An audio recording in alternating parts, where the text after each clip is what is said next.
Hey, welcome to Think Thursday from the Alcohol Minimalist Podcast. Think Thursday is all about your beautiful, brilliant human brain. We're talking neuroscience. We're talking behavior change. We are talking about your mindset. Are you ready to get started? Let's go. Well, hello and welcome or welcome back to Think Thursday from the Alcohol Minimalist. I'm Molly Watts, and Thursdays are all about neuroscience and brain health and mindset, especially mindset, because if you haven't heard it yet, mindset really is at the base of everything I talk about regarding behavior change. And it's such an important thing for us to understand how it impacts our brain's health, our brain's physical health, our brain's structure. And that's really why I started Think Thursdays. Think Thursdays are shorter episodes. This is our fourth episode. It's dropping on Thursday, October 3rd, and it's just the beginning of More Sober October. So, welcome, and I hope you get a lot out of this. This episode, we are diving into something that I hear about. Well, I hear about deprivation often from people who are working on changing their relationship with alcohol. And today we're talking about the deprivation mindset.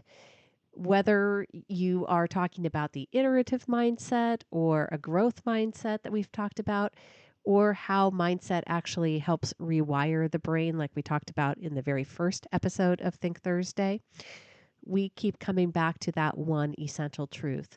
Mindset is everything when it comes to behavior change. And since we're kicking off More Sober October, it is the perfect time to talk about how your mindset will determine whether you have a great month or you feel stuck and frustrated. Today, we're going to break down how the feeling of deprivation is something we often create in our minds. It's not a real physical need. And I'm going to share some personal experiences with actual deprivation, being deprived of something essential, and how that compares to the feelings we often associate with alcohol. Spoiler alert, you do not need alcohol to survive, so you can't truly be deprived of it. So let's talk about deprivation, what it really means, and how we often get confused about this feeling when we try to change our drinking habits. Deprivation, in its most basic form, refers to being denied something necessary for your survival or well-being. Think about food, think about water, think about oxygen. When you are deprived of these things, you experience real physical symptoms that can threaten your health. For example, this past week, I've been dealing with a respiratory virus. Many of you have heard me, the Monday episode. You can still hear it in my voice now, I think. And that virus has triggered asthma, which I've had asthma all my life. So I've literally been oxygen deprived, struggling to get a full breath. And that feeling, that inability to breathe deeply, the tightness in my chest was a real physical experience. My body needs oxygen to survive, and not getting enough of it made me feel deprived, right? Made me feel that oxygen deprivation. Now, let's compare that to something like alcohol, because, like I just said, the truth is you cannot be truly deprived of alcohol. Why? Because you simply do not need it. Alcohol is not essential for your survival or for your well being. In fact, overconsumption of alcohol often has the opposite effect, right? It actually harms our health, it harms our well being. So, why do we feel deprived when we try to cut back or take a break from drinking?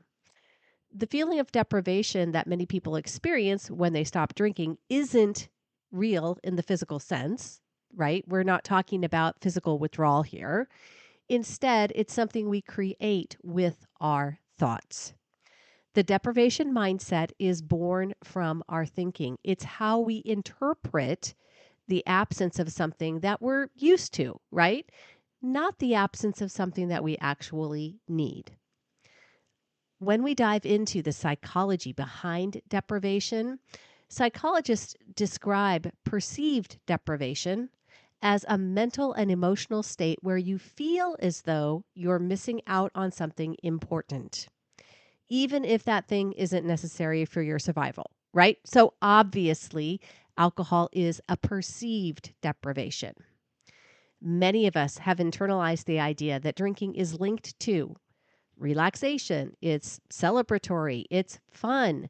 So when we do not have it, our brain misinterprets that absence as kind of a loss or deprivation. But it's a mistake, it's a thought error. This feeling of deprivation is self created. It's driven by thoughts like, I deserve a drink after a long day, or everyone else is having fun and I'm missing out. These thoughts trigger the feelings of lack. And even though nothing essential is actually missing, we tell a story where we actually create the feeling of deprivation. Psychologically, we often react to perceived deprivation by rebelling against it, right? It's known as a scarcity mindset, scarcity versus abundance. When we think we can't have something, we want it more. This is why when you tell yourself, I can't drink, the immediate response might be, but I want to. The brain reacts to perceived restrictions by craving the feeling of desire, creating the feeling of desire, the very thing that you're trying to avoid. This is where the deprivation mindset can derail your goals. So, how do we break out of the deprivation mindset? It all comes down to mindset, like I've said. And this is where we circle back to ideas that we've discussed previously, like the iterative mindset, the idea that thoughts create your reality. If you tell yourself that you're missing out, that alcohol is essential for fun or relaxation, then of course you are going to feel deprived.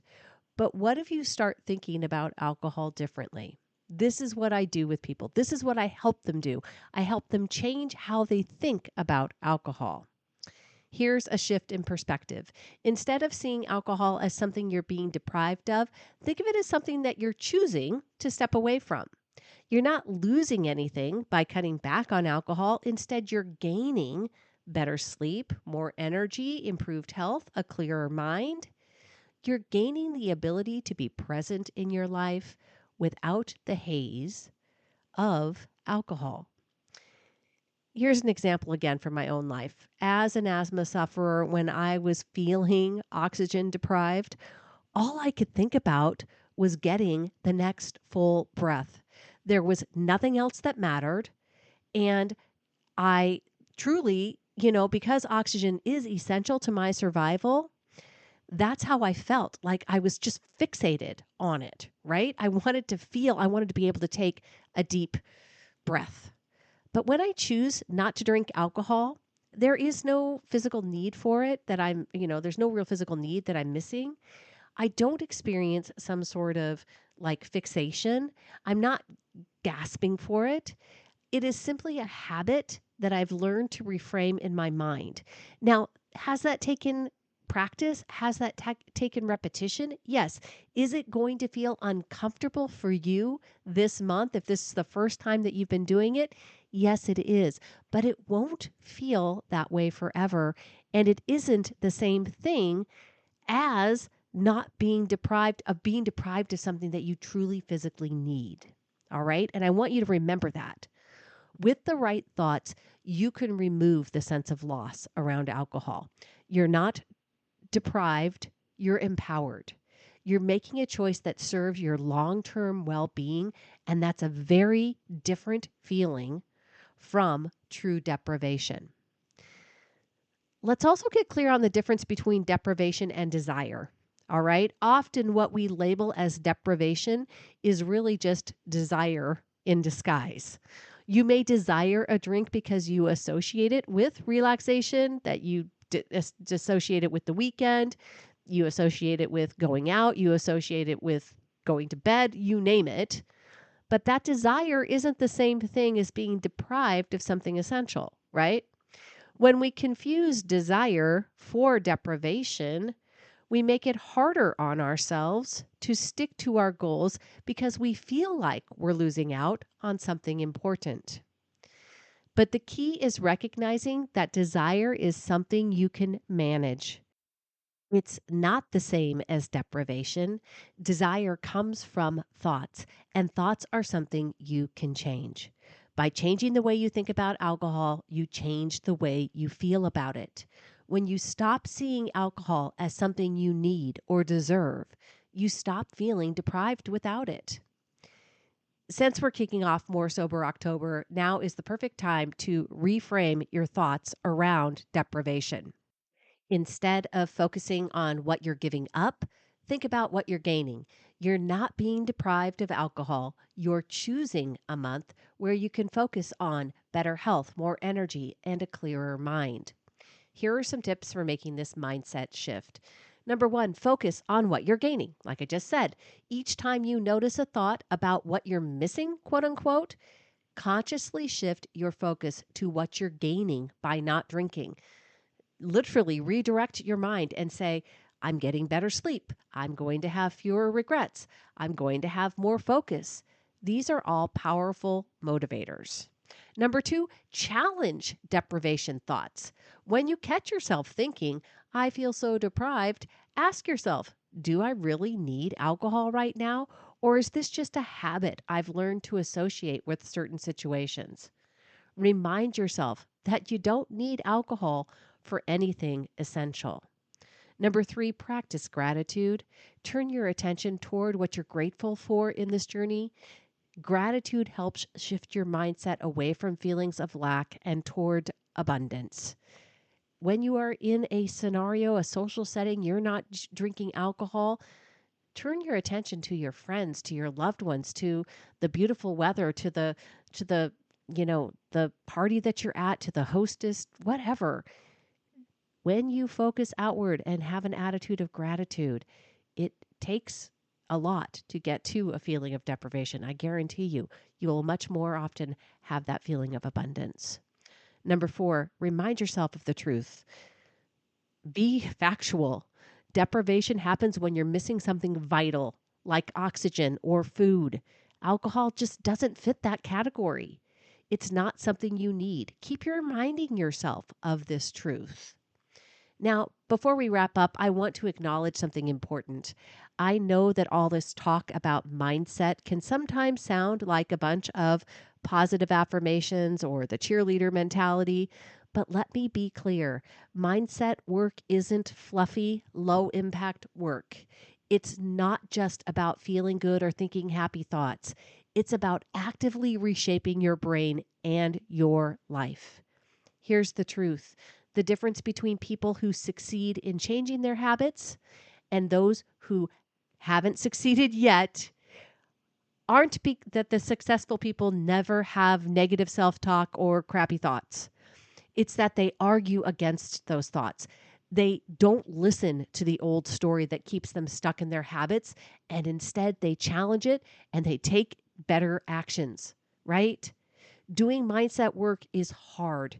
It's uncomfortable. It requires effort, but it is so worth it.